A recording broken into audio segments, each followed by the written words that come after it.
Hello, I'm Dr. Gemma Newman and I'm a GP and broadcaster, and today I'd like to help you with a few top tips to improve your health. I'd like to talk to you about how to stop period pain. Now, period pain is a very common problem and pretty much every woman suffers to some degree at some stage in their lives. But some women get it worse than others, and I've got a few top tips to help you feel much better during your period.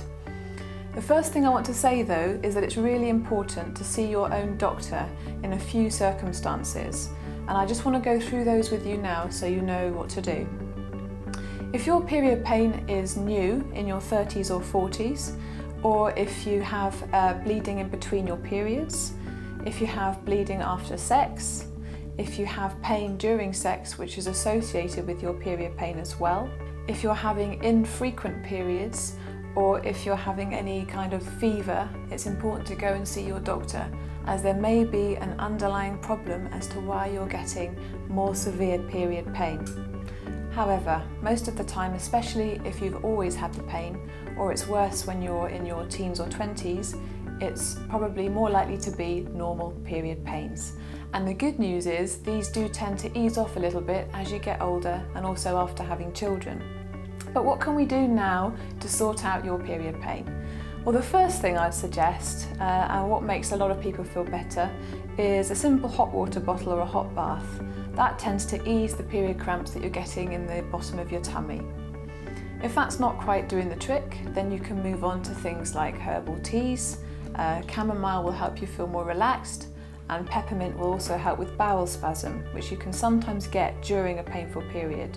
And in fact, diarrhea is one of the symptoms that you can get associated with period pain. If that's not quite doing it for you, then you can move on to certain painkillers. I'd start off with paracetamol, 2 tablets up to 4 times a day.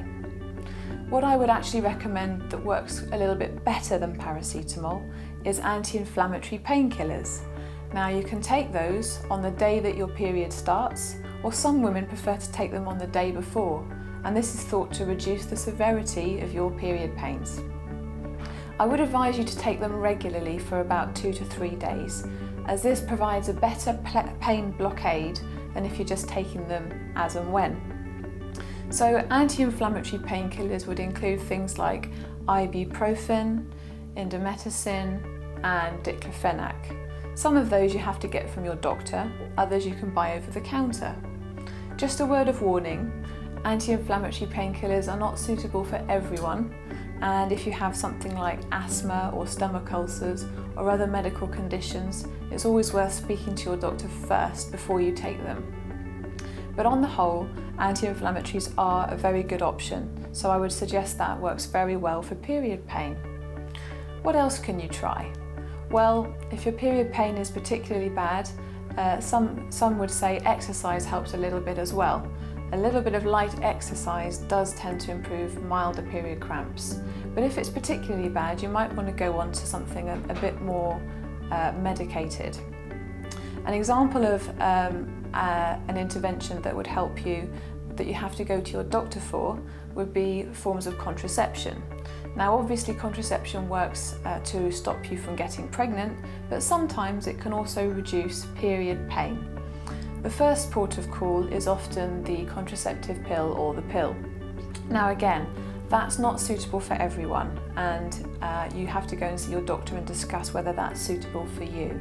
However, the pill is quite good because it's designed to reduce the amount of cramps that you get, reduce your menstrual flow, and it also helps to regulate your cycle.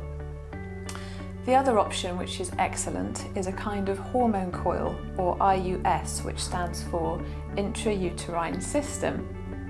Now, the IUS works very well because it releases a progesterone hormone into the womb, which will reduce your menstrual flow and also reduce the pain that you're getting. However, there are downsides, and it's worth discussing that with your doctor. And one of the main things that women tend to find a little bit inconvenient is that their periods can become irregular with this form of contraception. So, once you've gone through all those options, I hope that you'll find something that's useful for you. Good luck, and I hope that your period cramps ease soon.